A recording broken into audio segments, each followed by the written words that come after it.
Les cheveux m'en tombent, Twitter est en train de tourner au cauchemar. Bon ok, de base c'est sûr que c'était pas le réseau le plus bienveillant du monde, mais depuis une bonne semaine, Elon Musk a enfin racheté l'oiseau bleu. Alors oui, je sais que ça fait 150 ans qu'on parlait de ça, qu'il y avait carrément un procès pour le forcer à racheter et que c'était clairement pas simple. J'espère que vous avez vu toutes mes vidéos sur ce sujet, mais maintenant c'est fait, Elon Musk a racheté la plateforme pour 44 milliards de dollars. Il a déjà proposé de faire des changements drastiques. Problème, beaucoup ne sont pas d'accord, il y a énormément de leaks d'anciens employés en interne qui font se poser beaucoup de questions. Et on va décortiquer tout ça. Salut, c'est Léo de la chaîne Techmaker et aujourd'hui parlons du futur de Twitter. Déjà, avant de parler de ce que peut devenir Twitter, c'est quoi la différence de ce réseau aujourd'hui par rapport aux autres? Eh bien ce dernier, contrairement à du Instagram, Facebook ou autre, est beaucoup plus ouvert. Nous ne sommes pas coincés dans notre microcosme à ne voir que du contenu qui ne pourra jamais nous blesser, car nous serons toujours dans notre safe zone, ce qui fait que les discussions seraient moins vives. Sur Twitter, les croisements de ces différentes communautés et de personnes de différents horizons est beaucoup plus simple, rendant le tout plus ouvert mais évidemment aussi plus acerbe. Mais en tout cas, c'est le réseau où la parole se libère le plus facilement. Et c'est ça qui plaisait beaucoup à Musk, même si pour lui c'était toujours pas assez. Avec son rachat de la plateforme, le but premier est simple, libérer la liberté d'expression. Alors si pour lui c'était pas déjà assez ouvert, ça va être compliqué quand même. On peut comprendre que certains y voient une sacrée apocalypse. Et en prime, il va pouvoir réinviter des gens bannis de Twitter injustement d'après lui, comme Donald Trump ou encore Kanye West. Ça valait le coup de créer ta propre plateforme, Donald. Les premiers changements ont donc déjà eu lieu, déjà en interne par exemple, où beaucoup d'employés jugés inutiles se sont fait remercier. Ouais, il fait pas dans la dentelle. En effet, c'est 75% des 7500 employés qui ont été jartés de la boîte. Bon, il a très vite rassuré tout le monde en disant que c'est seulement 50% en réalité, et du coup ça va. Et autant aller à l'essentiel en faisant ça par mail histoire de pas perdre trop de temps. Recevoir ça un lundi à 9 h du matin, ça doit piquer. Et bon, bah vous imaginez bien que tout ça c'est un sacré bordel. Il est très compliqué de savoir ce qui est vrai ou non dans tout ça, tellement tout se dit. On avait même vu une histoire comme quoi le mail de licenciement contenait un mème, histoire de rendre ça rigolo. Tout ça n'était que fake news, donc prenez tout ce qui se dit avec des pincettes sur les réseaux. Mais d'après certaines sources, le licenciement était tellement massif qu'il y aurait eu des erreurs sur certains destinataires qui n'étaient pas censés se faire dégager. Ah, quelle maladresse. On a donc dû revenir vers eux pour leur demander de revenir justement. Après, il n'y a pas que chez Twitter que ça vire en masse en ce moment. Facebook aussi vient d'annoncer se séparer de 11 000 employés, soit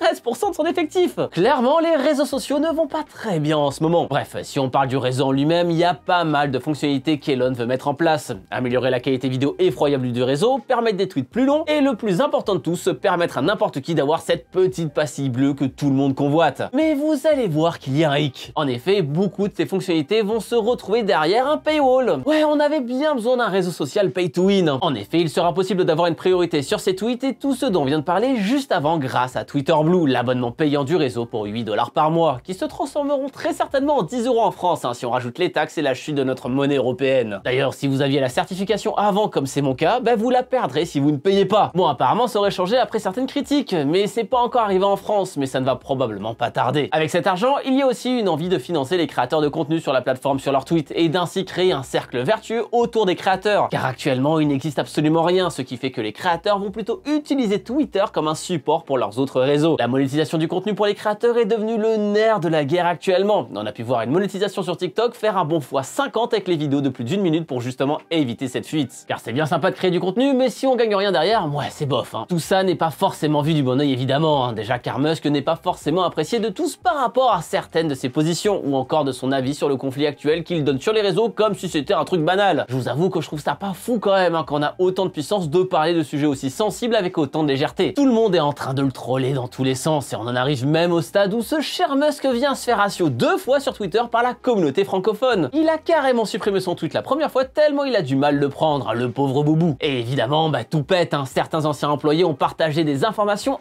assez sensibles, comme le fait qu'à une époque, Twitter a failli vendre des informations de géolocalisation à un fournisseur d'accès internet, mais que l'ingénieur en charge du projet a complètement refusé. Beaucoup cherchent donc une alternative à Twitter, un peu à l'instar du tollé de WhatsApp où les gens se sont mis à utiliser Signal, et ici c'est Mastodon qui est désigné comme l'euro élu. Encore une alternative open source sans algorithme pernicieux, sans capitalisme à outrance. Trop incroyable, non?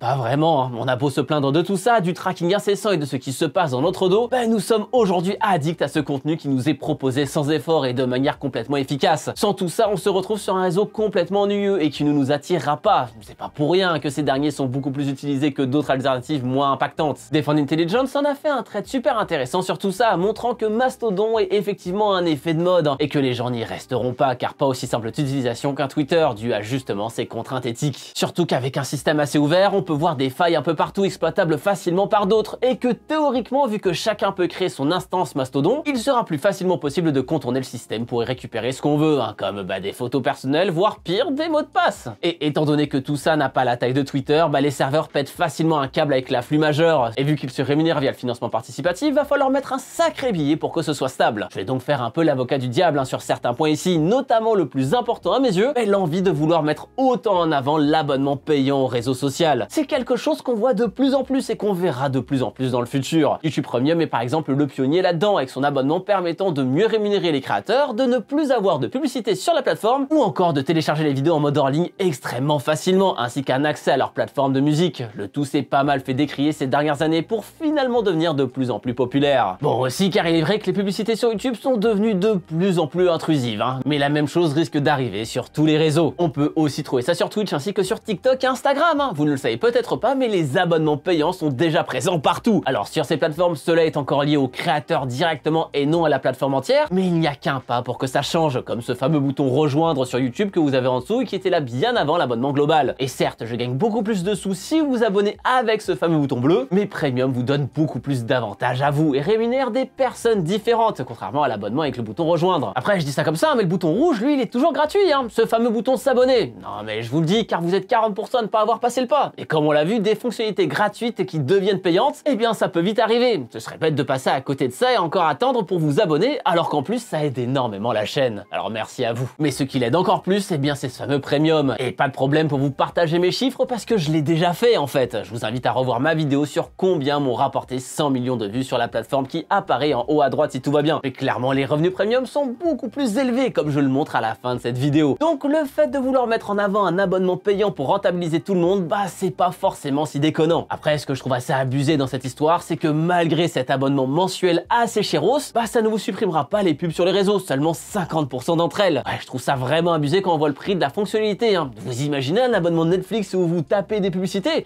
Franchement, ce serait n'importe quoi, hein. Après, encore faudrait-il que des annonceurs soient toujours présents pour mettre des pubs, hein. Avec tout ce qui se passe, il y a actuellement un boycott massif de la plateforme. Nous sommes en train d'assister au cancel originel, celui de Twitter. Et en vrai, je suis pas fan de toutes les fonctionnalités promises. Rien que pour la certification, cela ne devrait pas être caché derrière quelque chose de payant. Cela ne devrait même pas être un gage de supériorité. Le but de la certification est de certifier. Cela a des importances majeures pour beaucoup de créateurs qui se font souvent usurper leur identité. Ça m'arrive par exemple extrêmement souvent que des gens se fassent passer pour moi sur Instagram pour arnaquer des gens. Et la raison est assez simple, hein, parce que je suis pas certifié sur ce réseau, contrairement aux autres, ce qui rend l'usurpation assez facile. Sans ce fameux macaron, les plus inattentifs peuvent se faire berner, chose qui est devenue bien plus rare depuis que je l'ai sur Twitter. Sauf que là, ce macaron est vendu comme un symbole de swag ultime sur la plateforme, exactement comme l'étaient les photos de profil hexagonal pour les NFT. Je trouve ça vraiment pas fou, n'importe qui pourra payer pour avoir un petit badge qu'il pourra alors utiliser pour renforcer sa crédibilité en tant qu'arnaqueur. Alors du coup, maintenant il existe une deuxième certification, ce qui veut dire que celle qu'on avait jusque-là ne sert à rien, et que celle de Blue ne servira à rien. Vraiment, c'est complètement incompréhensible, et c'est surtout sacrément vilain. Bon, après, cette nouvelle fonctionnalité a duré genre 2 heures sur les réseaux, parce que tout le monde a critiqué ça, et Elon a dit, bon ok, c'était de la merde, alors on enlève. Mais ça montre bien que vraiment il fait n'importe quoi. Parce que ça reste une fonctionnalité qui a été push en live quand même, hein, faut se dire ça. Et pour moi, le pire, c'est la priorité dans le feed des tweets des gens qui parlent sur le réseau. Je trouve ça assez désastreux pour un réseau social comme Twitter, car cela va créer réellement 2 vitesses. Vous allez voir les tweets de tous ceux qui paient en premier, et si vous n'avez pas quitté l'application d'ici là, vous aurez peut-être l'honneur de voir ceux des gueux qui utilisent la plateforme gratuitement. Autant je trouve ça intéressant le fait de pouvoir trier chronologiquement ou non les tweets,